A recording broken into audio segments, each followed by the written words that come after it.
Thank you everyone for joining us today. My name is Sydney Blue and I'm the Communications Associate at the NJCAA. As we move into the fall semester, sadly, without many sports, the NJCAA will be continuing the NJCAA Forward initiative that was launched back in March.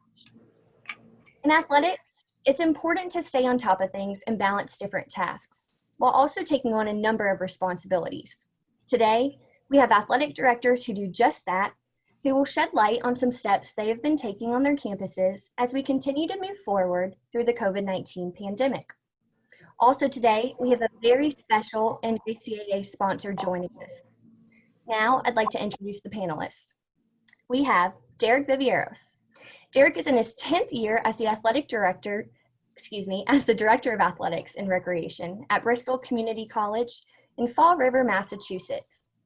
Derek serves as the Region 21 Women's Director, serves on the D2 Softball Committee, the D3 Softball Committee, the D3 Women's Soccer Committee, and the D3 Women's Basketball Committee. Very involved. Excuse me, Derek. Next, we have Michael Landers, Director of Athletics at Navarro College in Corsicana, Texas, since 2018, where he previously served as the Assistant Athletic Director. He is the Region 14 Men's Assistant Director and the Vice Chair of the Football Committee. Next up, we've got Christina Hundley joining us today. She's been the Athletic Director at Paradise Valley Community College in Scottsdale, Arizona since 2015. She is the Region 1 Men's Assistant Director, Vice Chair of the Division 2 Men's Golf Committee, serves on the Division 2 Baseball Committee, and also serves on the Track and Field Committee. Finally, we have Rob McCloskey. Rob McCloskey has been with Bob McCloskey Insurance, BMI Benefits LLC, since 1984, and has been the president of BMI since 2006. Today, BMI is the official athletic insurance provider of the NJCAA. Without further ado, I'd love to open up the floor and get started with some questions. So first up, I'd like to ask our panelists, if you wouldn't mind walking us through what the past 4 months have been like on and off of your campus, including any major changes that have occurred within your athletic departments. We'd like to go ahead and start with this one. Christina? Excuse me. Thank you, Sydney. As you all can imagine, and you guys have all been living day to day, the last 4 months have been chaotic, hectic, and quite frankly, infuriating at times to get through. In Arizona specifically, we shut down campuses right after spring break, mid-March, and we haven't been back since. Last I heard, our campuses in Maricopa probably won't open till mid-October, and that target seems to move day to day. So managing our student athletes through the end of the spring semester, into the summer semesters if they needed extra classes, and now we're in full gear trying to get students enrolled and understanding the importance of staying enrolled in classes in the fall, even though we won't have any athletic activity on our campuses. Our district has decided to suspend all activity until at least January. So we won't be able to partake in the practice and scrimmage schedule set forth by the NJCAA this semester, which is an unfortunate opportunity lost for our students and for our staffs. But it's the best thing to do in Arizona right now. We're still a hotbed of COVID, but navigating the last 4 months has definitely been tough. And as a leader, it's probably been the toughest thing I've ever had to do. Showing grace to everyone involved, because as all you guys know, we have moving targets around us daily, and it seems like things change by the minute at times. So it's definitely been a learning experience for me as a leader. It's been a learning experience for our student athletes. But most importantly, I think the one consistent thing that we've done well is support our student athletes through the turmoil, to try and be a constant foundation for them to keep their academics progressing no matter what happens in the athletics world. That's great advice. And Michael, how about you guys? I'd agree with Christina. It's been surreal. I mean, you're in a state of constant adjustment. And I've told many of our colleagues in our region that we haven't played any sports since March, and I think us as ADs and as coaches are probably working harder now than we've ever worked with no games going on, because you feel like you're running full speed every single day and you don't move anywhere. because it's trying to make plans and have a system in place. And about the time you get it fine tuned, everything changes and the destination has been moved. So that's been a challenge. I agree that we spent a lot of time working with our coaches and trying to keep them informed and getting input from them. And then a lot of communication with our student athletes to keep them engaged, to keep them positive. It's for many of them, this is the first time in their life that they're not playing sports. And in some areas, we've had kids that are home and they can't get to a gym to work out. They don't have access to fields where they can, go work on their skills, where they've been basically, kind of stuck at home. And that is obviously a challenge for them. It's been, we've seen some things with their mental health and their mental well-being that we're going to have to address as a department to try to help them through this. And it's just a lot of challenges. And there, obviously been some positives come of it. The amount of communication amongst our region and then with other ADs and people across the country has been phenomenal, because I think everybody understands none of us have the answer, and we're all working together to try to find solutions that work best for our student athletes and for our campus. Great. Thank you for sharing that. And Derek, how about you guys too? Probably some of the same items. Yeah, Christina and Michael were, they're right on in line with what we've been doing, what we've been seeing at the college. Over the last 4 months, we've really been planning, on hitting a moving target. We're not sure what exactly we're planning for. We're planning to play, we're planning to postpone, planning to cancel, and I don't know how many times the answer to my question, my answer to a question was, I'm not sure yet. Right, we're using the best information that we have today to move forward. So we're really just been trying to hit a moving target over the last 4 months. We spent quite a bit of time, obviously early on, supporting our students and making sure they successfully completed their spring semesters. That was the priority right from the get-go, and then it really shifted to kind of reimagining. Not really what we do, but how we do it, right? So now we're remote, and how do we support them from a virtual landscape? And so, that was really the big project for us early on. Once we realized that, okay, this isn't a 2-week stay. We're going to be here for the long haul. How do we now implement our processes from a virtual landscape? So that was a big piece to it. Going back to the planning, we're in a bit of a unique situation where we don't have facilities on campus. So, we can have a plan to return to play, but does it match the facilities that we rent? Does it match their plan? How do we make adjustments to meet their safety requirements? Are those facilities going to welcome us? So there was a lot of things that were up in the air for us going through these 4 months, and again, it was really trying to hit a moving target. But I'll tell you what, we've got some great coaches on our staff who, like most, are part-time seasonal employees and just 100% invested in this whole process and totally engaged and asking questions and giving input, and that really helped us navigate this whole process. I bet so. It's definitely something we hear over and over. You just have to be flexible. You have to be ready for whatever's thrown at you. And I think you guys have done a great job explaining how each of your institutions have done that. So moving into the next question, which we've alluded to some, with most sports moved to the spring semester, what are your athletic departments and coaches doing to keep those student athletes motivated, both academically and athletically during this time and during the fall semester? Christina, if you want to start again with this one. Yeah, thanks, Sydney. That's probably the hardest part for us here in Arizona, being that we're not on campus physically, even if we weren't doing athletics, but we're also not doing athletics. So our coaches are having to be really innovative in how they engage their teams, with Zoom team meetings, even Zoom team workout plans for individuals. But most importantly for us is stressing the academic component of what they're going to do this fall. Really selling the fact that now they have a full semester with no athletic duties to be able to focus on their academics. And some of the students can use that to get ahead. Many of the students can use that to catch up. But really explaining to them that it's important to keep engaged on the academic side of the house, because that's going to come into play big time for their eligibility in the spring if we are fortunate enough to be able to have all of our seasons this spring.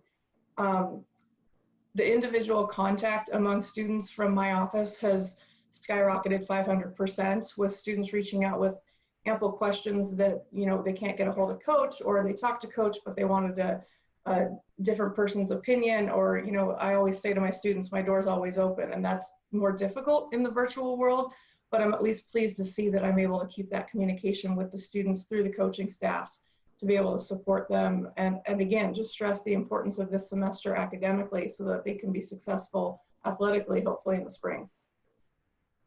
Thank you, Christina. And Michael, anything you'd like to add to that, or what you guys have been implementing? Well, so for us, we actually in July 7th, we had 150 athletes move on to campus for summer 2. And so we had our football and volleyball programs here for the summer 2 session. And they were going through, you know, some conditioning workouts, that sort of thing. And then 4 days later is when we got the news that everything was being moved to the spring. So we had 2 different kinds of conversations. Our sports that were not here at that point, you know, obviously those coaches were in Zoom meetings and explaining what was going on with our football and volleyball teams. They were here on campus. And so they were a little bit easier to manage because they were face-to-face with us and we could kind of talk to them about the process. And then next week, starting Wednesday, we'll have 350 athletes move back to campus for the fall semester. And so we've talked with our coaches, and our coaches they've been awesome. They're 100% on board with it. We're turning it into a positive for our kids. That, you know, for our fall sports, our high school seniors that graduated are now freshmen for us, you know, typically would have 2 or 3 weeks of preseason workouts to try and earn a spot and earn minutes. Well, now they get a semester of adjustment into college and getting, you know, the 60-day workout period before they start their seasons in the spring. So we feel like it's going to be a great opportunity for us athletically to really work with our kids and develop skills. And then, you know, it gives us more time to identify kids who have needs academically that we can spend some more time and effort with them in the fall semester as they adjust to college, allow some of our sophomores to either get on track or get ahead of track of graduation. And then we had a staff meeting this week where we talked with our head coaches, and we've been really big since I took over at Navarro in terms of community service and community outreach. And we talked with our coaches that, you know, we've got a full semester where we're not playing games and different ways that we can give back to our community. I don't know exactly what that looks like because some of the initiatives we've done at the elementary schools, and, you know, we're not going to be able to do those the same way, but we're looking for different ways to get our kids involved and to give back to our community. That's really great. And I'm sure a lot of other schools will find that inspiring, and hopefully that provides them with some ideas as well as we move into the fall semester. And Derek, what about you? Yeah, so we, you know, similar to Christina said, we're online in the fall, all online classes, and we're not even looking to phase staff back on to campus till about October 12th. So we've suspended all athletic activity for the fall semester. So some of the things that we're looking at doing, you know, to keep our student athletes engaged is typically in the past, we'd hold a couple of workshops a year. We've kind of cranked it up a little bit this year and have really strengthened some of our partnerships on campus in order to do that. And so we're starting off the day before classes start with just a welcome day, just kind of a typical athletics meeting. But really the real emphasis of that is going to be how to handle online classes. A lot of our students, especially the new students, have never taken an online course before. They're probably not sure of how it works. Some are live, so you have to meet at that time. Some are, you know, you have to turn the sun at the end of the week. So that's going to be a big emphasis on that at that workshop.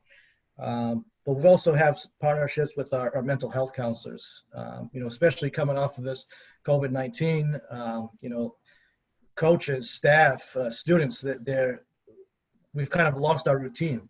And so, I think just to kind of create awareness around mental health for our students, we'll have some sessions around that. Our director of multicultural affairs is our former head men's basketball coach, and he's going to lead some social justice discussions for us throughout the semester.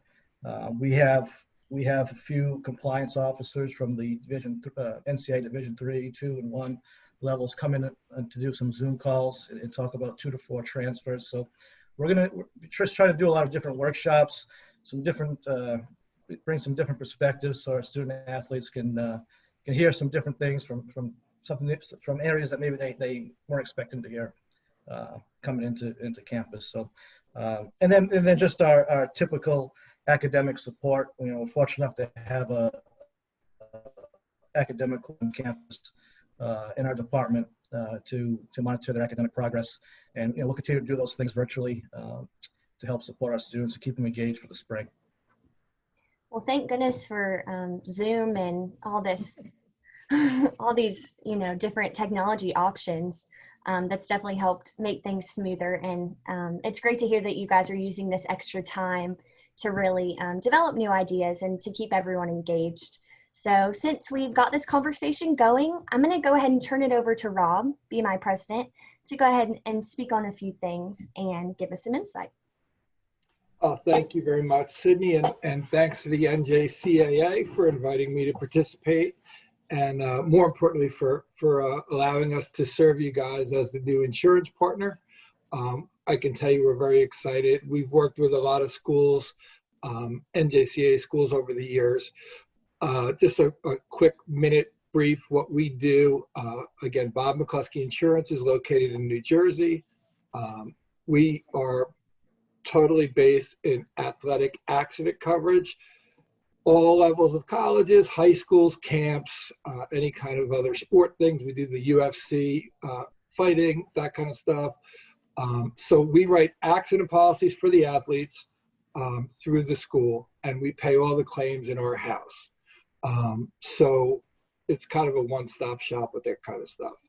And what I wanted to give you is a little bit of what's been going on with us since March. And as I can certainly, with Christina and Derek and Michael, relate with the crazy workloads that everybody's had. I would say since certainly in the beginning and then the last 2 months, it's been an extra 3 or 4 hours a day of work just explaining and talking to various athletic directors, athletic trainers, brokers that we work with who are getting questions from their schools about what's going to happen in the landscape of the accident coverage and with COVID. In March, when the seasons all got interrupted, we worked with our carriers, and we work with 8 to 10 insurance carriers on these products. So that's good news when we're getting a bunch of quotes for you, but it's not so good news when you got to try to get 8 or 10 carriers cut on the same page with credits,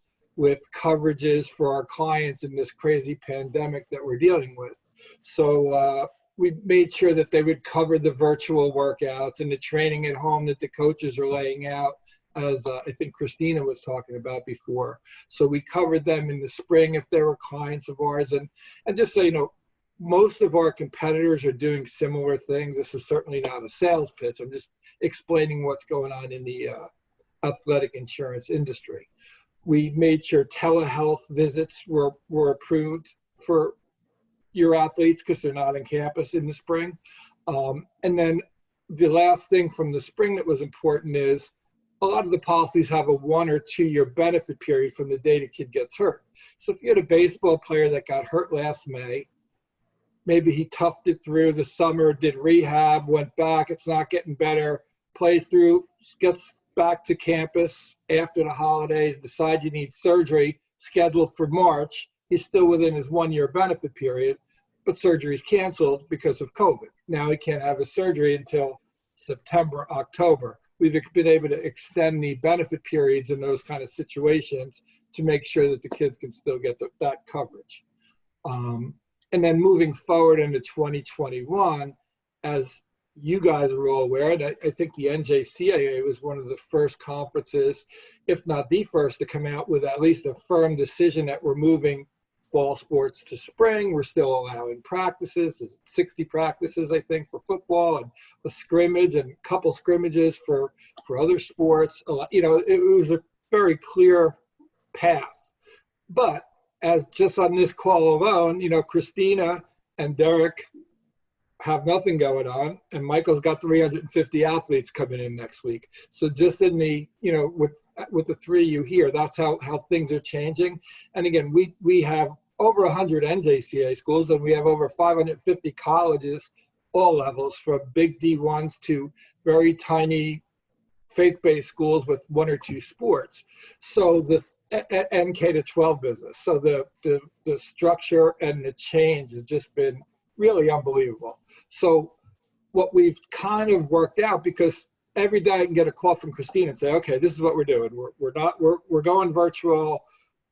We're having no practices, but we're having cross-country run, and we do want to cover the athletes while they're working out at home. And then Derek may call and say, I spoke to my administration. We're not having anything. We're virtual. We don't even want a policy until the spring, when sports are going to start. Now, obviously, Michael's in the boat where he's going to have coverage. He has 350 athletes going. But because of the changes to the schedule, he still may want to know, are the rates going to change? What happens if this doesn't happen? What happens if this does happen? So it's constantly changing. So we've worked with our carriers real closely. What we want to make sure is you get what you pay for what you wind up covering. So at the end of the day, we're looking at, and again, not just our office, but anyone else pretty much that's in this space, you're looking at payments, maybe a 30% deposit, another 30% towards the end of the year, and then the 40% like in the spring or maybe February. So you can really evaluate, what did we have, what didn't we have? You know, this is what a normal year looks like. This is what this year looked like. How is it different? Is it 10% different, or is it 60% different? And then we're trying to adjust the premiums that way. The biggest hot topic the last couple of days, since the NCAA came out with a Board of Governors announcement, and I don't know if this affects you guys much or at all or a lot, with requirements for what they have to cover for kids if they wind up with COVID from an insurance standpoint. So we're having a lot of athletic trainers and directors call us saying, is there any coverage for COVID? What about if they get it while they're playing in the game? And we could tell that's how they got it. Unfortunately, in accident policies, illnesses are excluded. So just like if mono or the flu or the chicken pox, if someone's to come down with COVID, whether or not the belief is that it happened at a game, at a practice, on campus, whatever, there's no coverage under these accident policies. Where there is coverage, though, if they have an ACA compliant health plan, meaning whether it's a fit mom and dad's plan, an Obamacare, or an exchange plan, or if the schools are sponsoring a hard waiver health plan, again, which we don't get involved in, but just so you're aware, those plans are picking up COVID coverage for everything other than what they call surveillance testing. Surveillance testing is preventative testing. That's if Michael wanted to run his football team over to get 100 kids tested at once, there's typically a charge for that. And it's typically in the $100 to $125 per test. So I'm not sure what effect as today and what effect this could have a week, a month, 6 months from now for the junior colleges.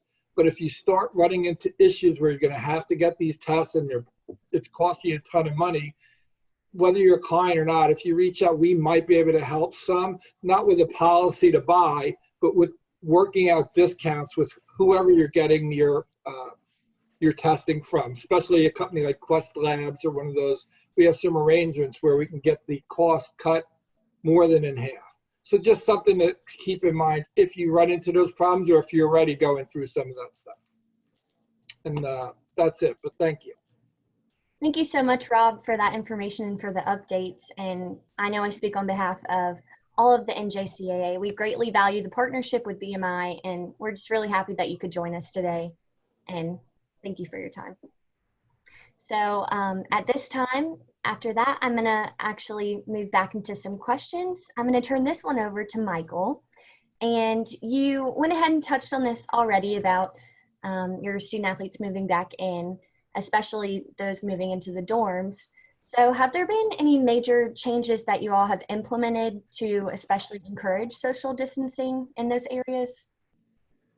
Well, so we were fortunate in that we got a dry run basically in July with our football and volleyball teams. There were, we had 140, 150 kids. They were the only ones on campus in our campus housing. And so we implemented some policies and some procedures that we followed with them. And obviously we learned as we went along and made some adjustments along the way. And now as we prepare to bring everybody back, all of our teams, we'll end up with over 800 students on campus. And so we've got a little bit of challenge in our campus housing. What we are doing with our athletic department, and it was so successful in the summer that our administration is moving our plan over to some other groups, whether it be our fine arts, our band, our choir, and some of our other CTE groups that live on campus. So in the summer, and what we'll do next week is we're dividing each of our sports teams into different pods. So this past July, our football team was actually made up of 8 different pods. So we had 110 players split up into 8 pods. They had a coach assigned to each pod, and that group lived together in their apartments on campus. They ate breakfast together. They had meetings together. They did workouts together. They did, everything they did was together in their group, and they didn't cross any of the other groups. And so we didn't have pod A, which was wide receivers. They weren't doing any workouts or any activities with pod B, which was offensive line. And so we did that with both volleyball and football. We're going to do that with each of our sports teams when they come back. That for a period of 20 days. Mainly just trying to identify and lessen some of our risk. And if let's be honest, there's going to be a case. We're going to have a student that's going to come to campus that's been exposed. And instead of us having to shut down 100 football players at once, we can narrow it down to a group of 10 or 12 kids in a pod, and allows us to monitor them a little bit better. We do on our campus, we have a screening form that every person, faculty, staff, and students have to fill out before they arrive on campus in the morning. So our athletes have to fill that out before they step out of their apartment. And then we do a second screening with all of our athletes when they get ready to come in the afternoon to do their team activities.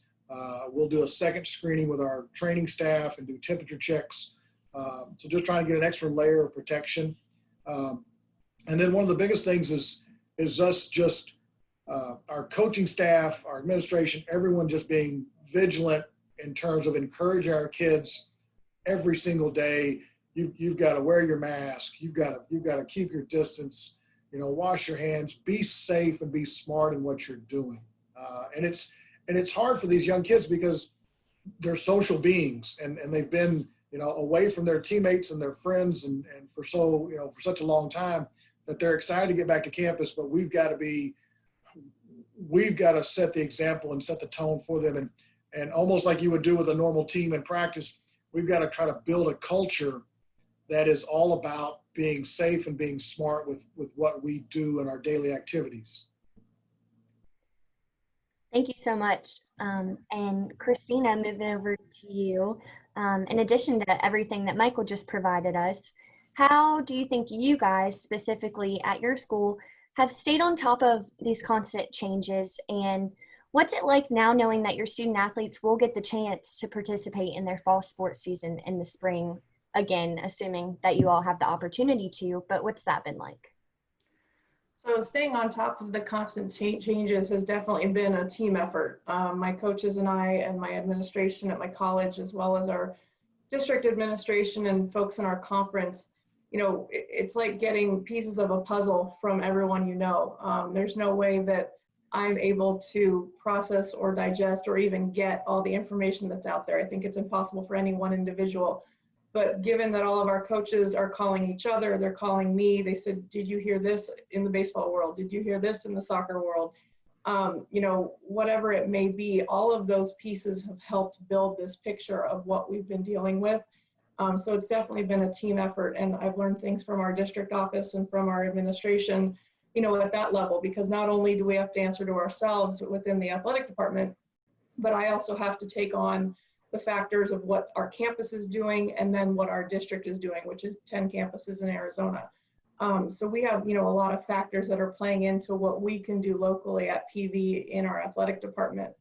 I think moving into the spring, you know, having our athletic trainers in our conference in the conversation, they've come up with a very comprehensive return to play plan when we were talking about coming back for August 1st.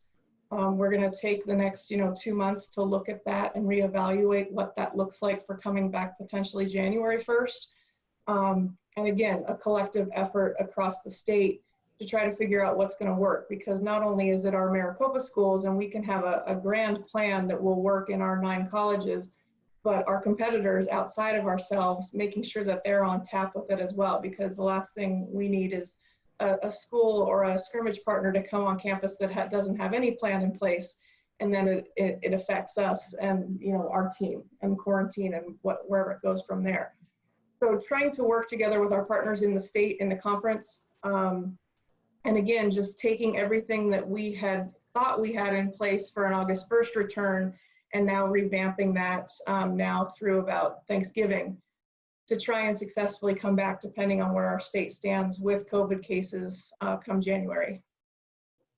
Definitely important to stay on your toes during this time and just remain flexible. And it's just so interesting to see how the pandemic has really affected different states. And so Derek, moving on, Bristol is located in Massachusetts, and that's been definitely an epicenter and a big spot for COVID. So as the fall semester begins, what safety protocols have you all implemented as student athletes begin fall workouts and looking to the spring? What plans do you really have in place for the safety when all your sports are taking place in the same semester? Yeah, so as you know, as I mentioned earlier, we've suspended all of our fall athletics activity for the semester. So there'll be no small gatherings or large gatherings of student athletes on campus or any athletic facility. So and as Christina said, you know, we had a plan heading into August 1st, and as we continue to evaluate the COVID situation, as we continue to evaluate what's happening on our own campuses, we may have to make adjustments. We may not. Maybe it'll be the same plan.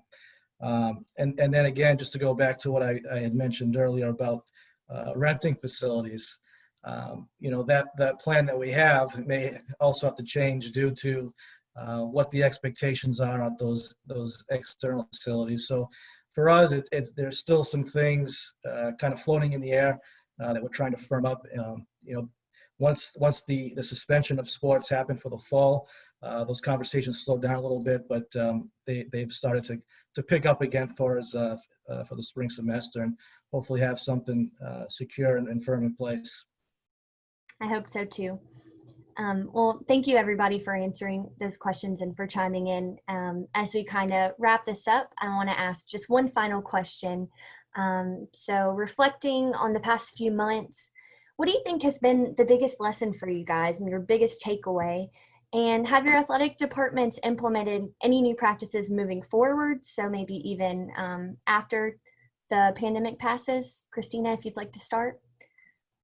I think the biggest lesson that I've learned is anybody that knows me knows that I'm pretty squared away, and my expectations are pretty high of both myself and my team. Not to say that my expectations have lowered, but I've definitely had to show myself and the team some grace as things have changed so rapidly. I have to not be as hard on myself to try to communicate with my team, and knowing that in 5 minutes, 5 hours, 5 days, I might have to communicate the exact opposite thing. Which has been really tough.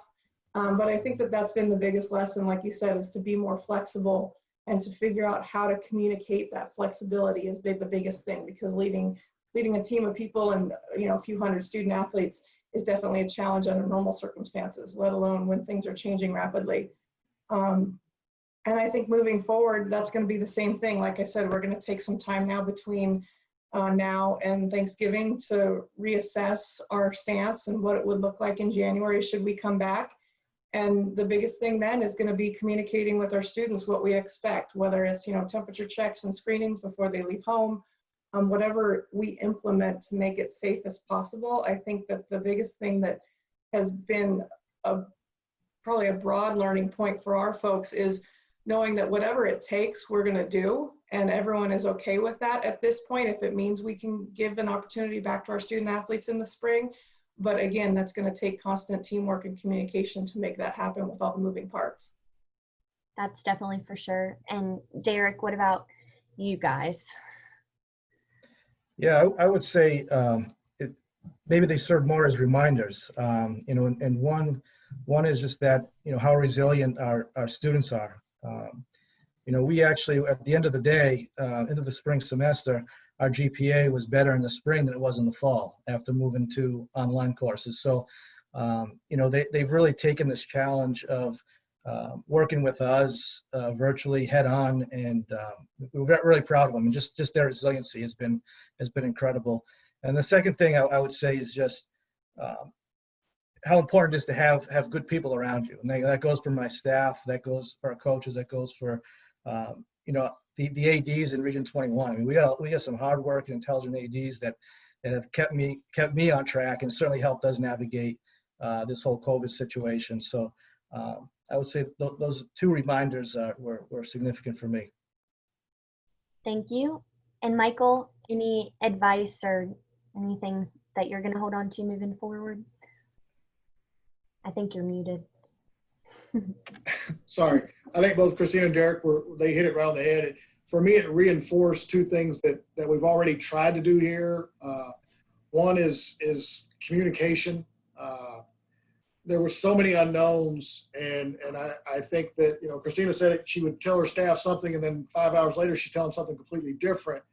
But I think at the same time we had coaches that, like, they're invested in this, and I told them every day we shared information as much as possible with the understanding it might be different, but I wanted them, like, this is their livelihood and they're invested in our kids, and I wanted them to be involved in the process so that they weren't sitting out not knowing what was going on. And so it reinforced the importance of communication. And I think the other thing that has been evident throughout to me is you got to be creative and you got to be able to think outside the box. You know, in February of this year, I had no idea what Zoom was. And now I literally live on a Zoom call. And so it's just, I think, thinking of how to get the same things done a different way. And right now we're all having to be extremely creative and find different mechanisms to still reach the same goals that we've done in the past. There is no doubt about that. And last but not least, Rob, is there any advice you have for our NJCAA member colleges or any last items that you'd like to touch on before we close out today? Sure. I mean, first of all, again, I think that the other panelists brought up some great points. From looking around and seeing from an adaptability perspective, I've been super impressed and to somewhat surprised at how well the majority of businesses, colleges have adapted to these situations. I mean, this was something that no one saw coming. It's probably a once in 100 years, once in a lifetime situation when we all went home in March, figuring that we'd be home for a week or two. And, you know, I'm still home, and I know a lot of you guys, a lot of folks are too. I've been very impressed with the relationships that I've had, some for many years and some for more recent with athletic directors and athletic trainers, and that we've really gotten closer going through all this stuff. Like I said, those extra 3 or 4 hours of work a day have mostly been communicating with those kind of folks, as well as, again, K-12 and other stuff, but with our clients probably more than ever. I've talked to so many of them so often. So from that's to me, that's one of the thing that I take away from most. I think that, you know, the adaptability has really been impressive. And that's one of those things, if we can get through this, we can get through anything. And I think that the schools are doing a great job of that. I will say lastly, to close for my little piece here, that we're very much looking forward to meeting more of you folks. Obviously, we know a lot, but we don't know a lot of you. Looking forward to the conferences and that kind of stuff where we can really do some one-on-one. But please get my contact information either off the NJCAA website or our website. If you have any questions, you want to discuss anything related with your coverage, what you should and shouldn't do, whether or not you're with us, it doesn't matter. That's what we're here to help with, anything we can help for. So, and again, thank you very much for allowing me to be a part. Thank you so much, Rob. Well, happier times are definitely ahead, but there's so much more to look forward to, and we really appreciate you guys joining us today, and hopefully everyone who's watching also enjoyed this panel discussion and found it super helpful. We encourage you to follow along on NJCAA social media and our website for more NJCAA forward content as we continue onto the fall semester. So for now, thank you guys all so much. We'll see you next time, and just have a great day.